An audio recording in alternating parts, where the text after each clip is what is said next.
All right, we have a big victory to celebrate today. After years of pressure, organizing, agitating, litigating, educating, yelling from the rooftops, and all other manner of campaigning for justice in the face of corporate tyranny, Biden's EPA is banning the use of pesticides, one that is tied to permanent brain damage in children and untold neurological damage to everybody else, banning it from being sprayed on our food.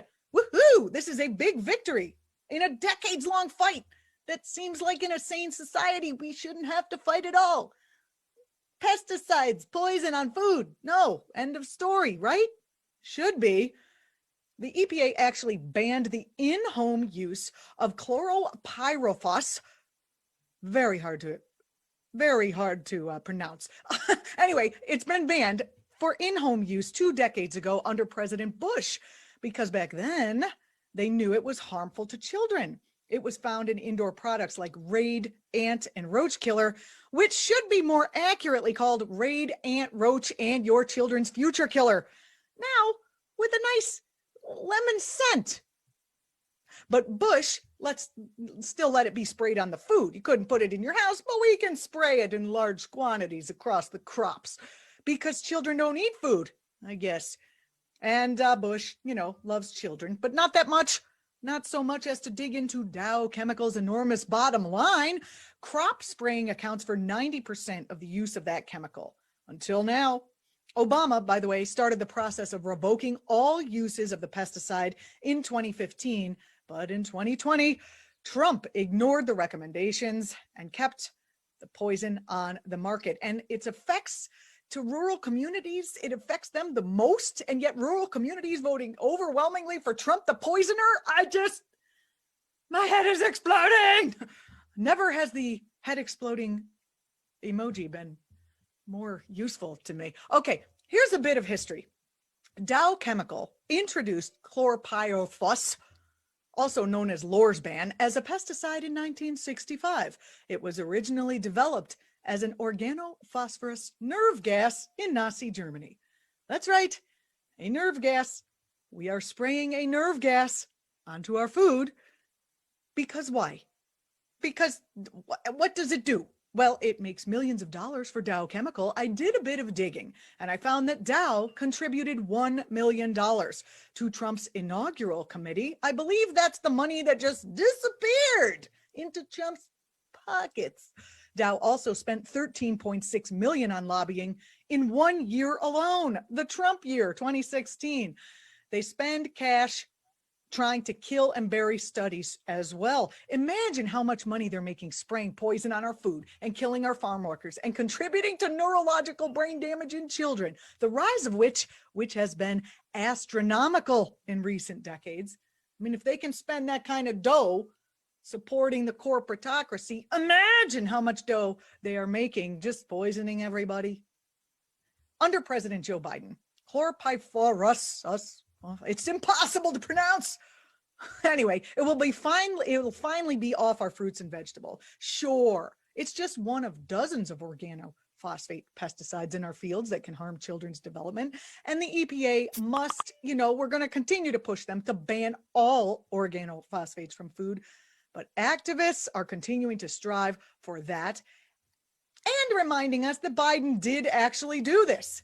No wonder the corporate media is tearing him to shreds about the less than smooth exit from Afghanistan that Trump all but destroyed the possibility of. Biden is showing he's literally, in this moment, actually willing, in this instance, not saying he's an angel, but in this moment, in this instance, he is going against Big Ag, a big corporation. Can't have that. Now, can we? And in other related news, Bayer recently announced they would be removing cancer-causing glyphosate from the weed killer Roundup by 2023 for the U.S. consumer market. They're doing that same thing. They're like, well, we'll take it out of the consumer market, but we'll still spray it on the food. Anyway, at any rate, let's not get depressed about it because this is a win for the environment and public health.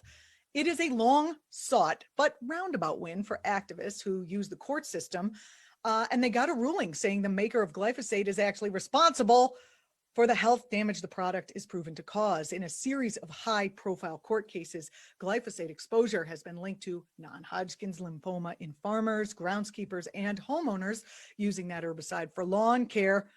Glyphosate is also a probable human carcinogen. It's linked to kidney disease. It's linked to shortened pregnancies, endocrine disruption, DNA damage, decreased sperm function, disruption of your gut microbiome, fatty liver disease, and probably the other things that you have.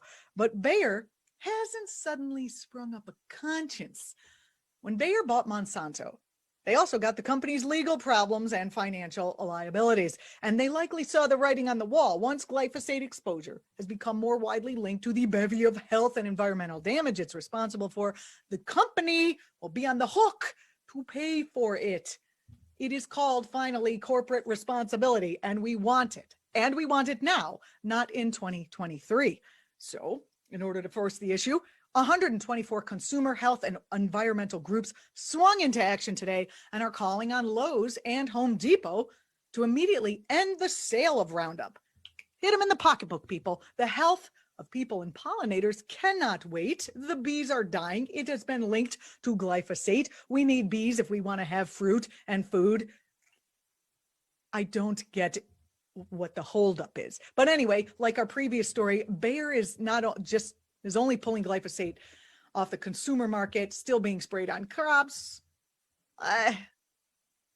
It's a start, though, getting it off the consumer market. The groups are also pushing Lowe's and Home Depot not to stock Bayer's reformulated Roundup products once they're available in 2023, unless they are truly safe for people and pollinators, in a process known as regrettable substitution.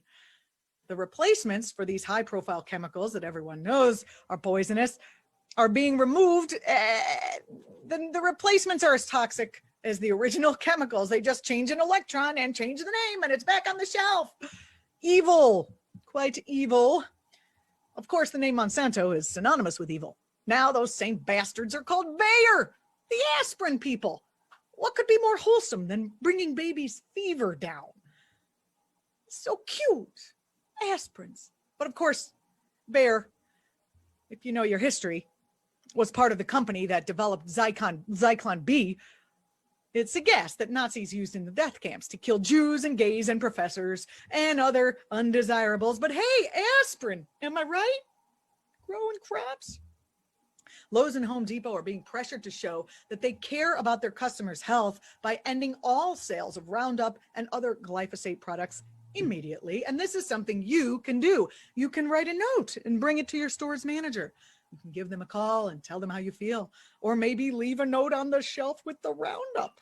I don't know. Anyway, making progress in the don't poison ourselves and our kids and our environment is excellent, and I'm happy to report it to you. I'm Julianna Forlano. You have been watching ACT.tv's show, Act Now. Please leave us a comment.